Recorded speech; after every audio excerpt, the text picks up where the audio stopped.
Om Swastiastu, Namo Buddhaya, Salam Kebajikan. Perkenalkan, nama saya Aziza Nusasria. Saya Nurul Kaharimah. Saya Rikma Syahria. Saya Anggila Rista. Halo teman-teman. Pada kesempatan kali ini kami akan menjelaskan terkait kenapa kami mengambil model pembelajaran inquiry, metode pembelajaran inquiry, strategi pembelajaran inquiry, dan pendekatan pembelajaran inquiry, yang dimana di sini kami membuat simulasi mengajar berdasarkan skenario yang telah kami rancang sebelumnya. Oke, yang pertama-tama akan dijelaskan oleh saudari Anggila Rista. Jadi, model pembelajaran inquiry adalah strategi pembelajaran yang berpusat pada siswa untuk menemukan jawaban dari suatu masalah.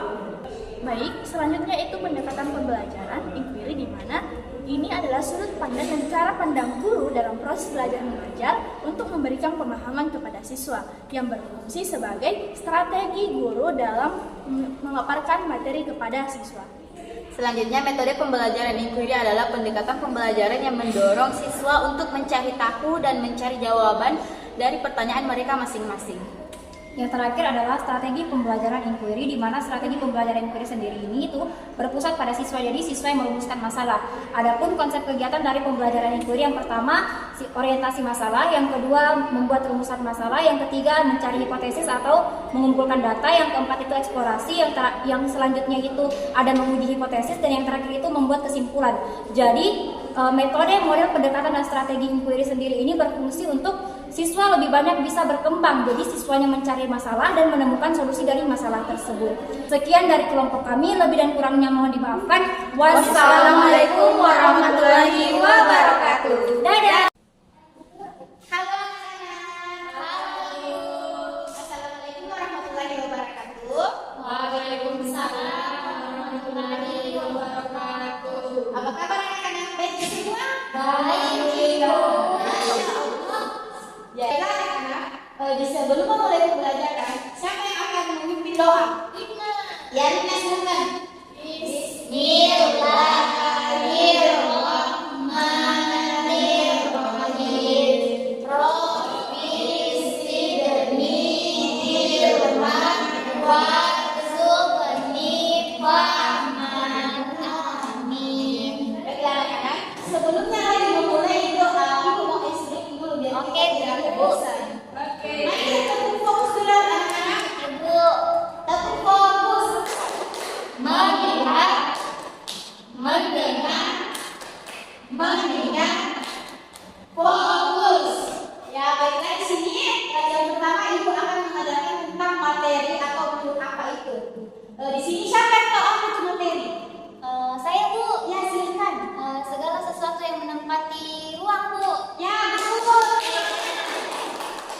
Jadi, materi adalah segala sesuatu yang mempunyai masa atau menempati ruang. Materi ada yang berupa makhluk hidup seperti kita manusia, hewan-hewan, tumbuhan, jamur, bakteri. Ada juga yang berupa makhluk tidak hidup atau yang sering kita sebut dengan benda seperti buku, papan tulis, awan, langit, tanah, dan sebagainya. Oke, Bu. Baiklah anak-anak, ciri-ciri materi itu memiliki volume. Jadi siapa di sini tahu volume? Apa itu volume? Saya, Bu. Ya, Caca. Segala sesuatu yang memiliki besaran. Ya, senang. Baiklah, selain memiliki massa, ciri-ciri dari materi adalah menempati ruang. Maksudnya setiap materi pasti memiliki ukuran tertentu. Misalnya air yang bisa disimpan di dalam gelas atau botol, udara yang bisa memenuhi paru-paru kita atau ruangan. Dengan kata lain, materi juga memiliki volume tertentu.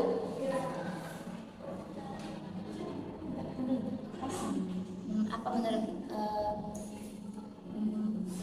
bagaimana?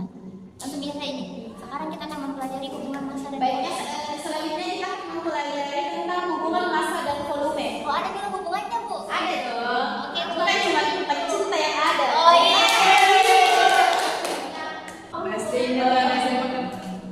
Hubungan massa dan volume itu mirip seperti massa. Volume adalah ukuran banyaknya jumlah zat. Bedanya adalah biasanya massa digunakan untuk mengukur banyaknya zat padat, sedangkan volume biasanya digunakan untuk mengukur banyaknya zat cair seperti air, minuman, oli, dan lain-lain sebagainya. Baik anak-anak, setelah kita mempelajari topik A yaitu materi. Selanjutnya kita akan mempelajari topik B yaitu memangnya wujud materi seperti apa. Nah, ada yang tahu beberapa karakteristik wujud benda? Saya Bu. Oke, silakan. Padat, gas, Cair. Oke, tepuk tangan. Nah, selanjutnya seperti apa sih bentuk dan sifat zat padat? Ada yang tahu? saya Bu. Silakan. Keras dan tidak bisa berubah bentuk. Oke anak-anak, sekarang kita akan mempelajari bentuk dan sifat zat padat. Nah, ada yang tahu seperti apa sih bentuk dan sifat padat ini? Saya Bu. Ya, silakan. Bentuknya itu keras, bisa diraba dan tidak bisa berubah bentuk Bu. Ya, tepat.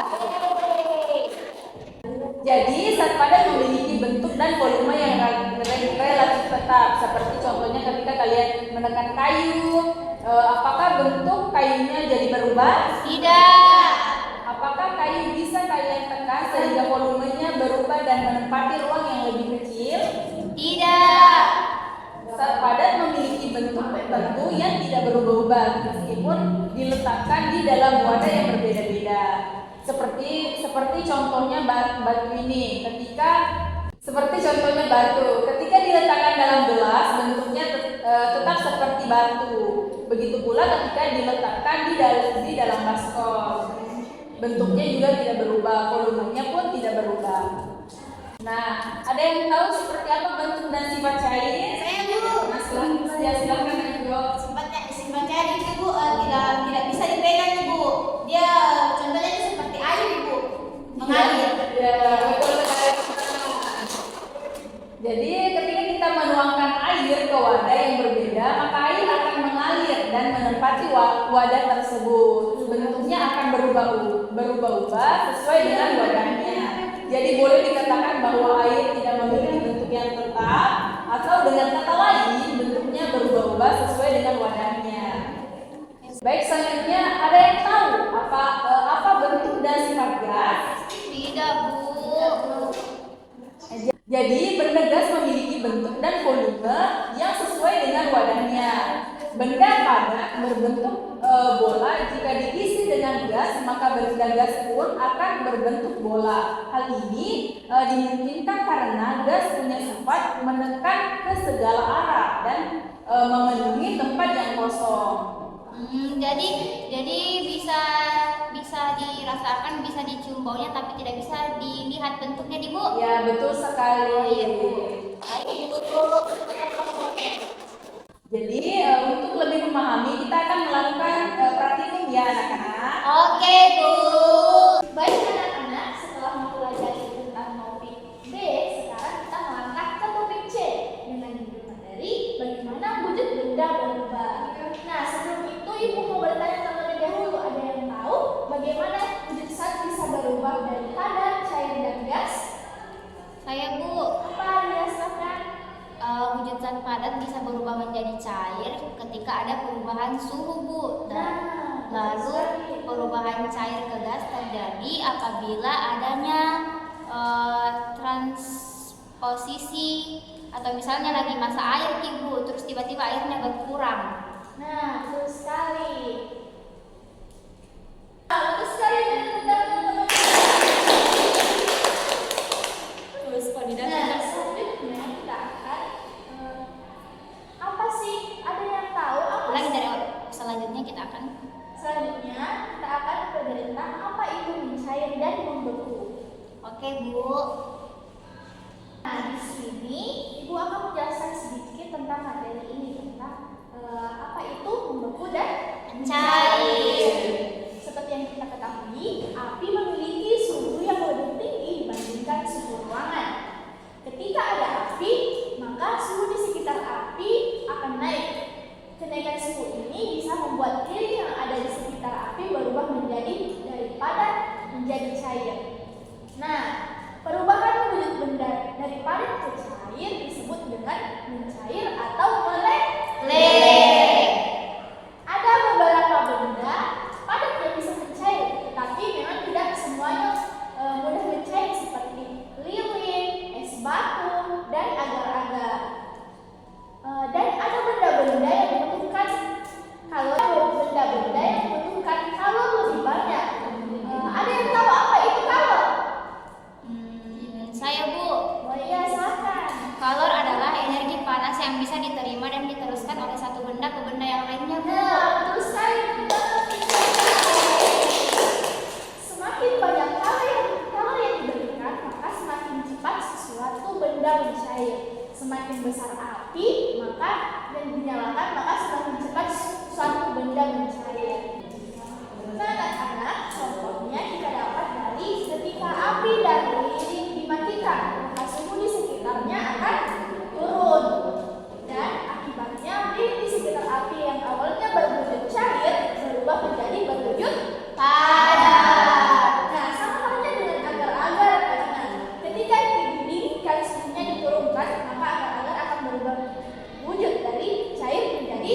berarti sama Bu. Kalau misalnya gelas dimasukkan ke dalam freezer, membantu. Gelasnya berisi air. Iya. Betul sekali. Bu. Ada yang tahu bagaimana apa yang terjadi jika air terus dipanaskan? Mendidih Bu, akan memunculkan duri Bu. Nah, betul. Ada yang mikir lain? Ya, sudah tidak ada. Nah, pada kali ini kita akan mempelajari tentang bagaimana sih itu air dapat terus dipanaskan, apa yang akan terjadi. Perubahan wujud dari cair menjadi gas disebut dengan menguap. Menguap. Oke Bu. Ketika benda cair terus-menerus dipanaskan, maka anak-anak, ketika benda cair terus dipanaskan, maka lama-kelamaan benda cair tersebut akan menguap. Contohnya ada yang tahu? Air yang dipanaskan Bu. Ya, dipanaskan di Kompor. Nah, betul. Maka air itu akan mulai mendidih dan berubah wujud dari cair menjadi gas. Perubahan ini dinamakan dengan Menguap. Ketika air yang dipanaskan dianggi. Iya, betul. kalau iya. Kalau anu Bu.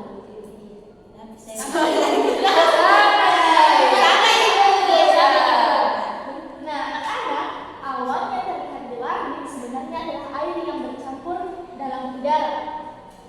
Kenapa bisa? Karena hasil penguapan Bu. Betul sekali. Ketika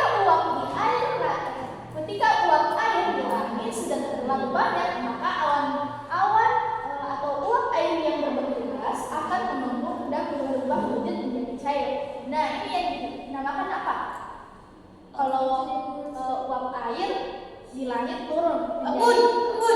nama lainnya, ayo Hujan. Jadi selain berubah wujud dari padat menjadi cair dan dari cair menjadi padat, ternyata benda juga bisa berubah wujud dari cair ke gas dan dari wujud gas ke cair. Nah, bagaimana caranya?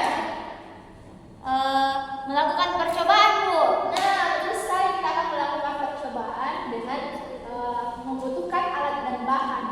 Alat dan bahannya itu seperti yang pertama ada air, yang kedua ada pembakaran spiritus atau kompor kecil, yang ketiga ada es batu. Kita akan melakukan yang pertama, ukur suhu ruangan di sekitar kalian. Kalian akan mengukur suhu ruangan yang ada di sekitar kalian. Jadi yang di sini Bu. Iya, Oh, bisa iya. juga di ruangan lain kalau kita mau. Oke Bu. Kita boleh minta bantuan dari ibu kalau misal mengalami kesulitan. Yang kedua, kita akan menyalakan kompor. Nah, di dalam kompor ini harus bantuan dari ibu karena berbahaya. Oke Bu.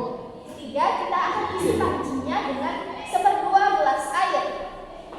Dan kita akan panaskan panci di atas pembakaran ini hingga muncul gelembung-gelembung air atau disebut dengan mendidih. Oke Bu.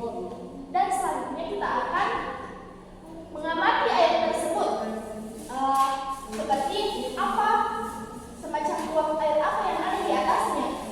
Mengerti? Mengerti Bu. Setelah itu kita akan ambil tutup panci dalam keadaan terbalik, letakkan beberapa buah es batu di tutup panci tersebut. Mengerti? Mengerti Bu.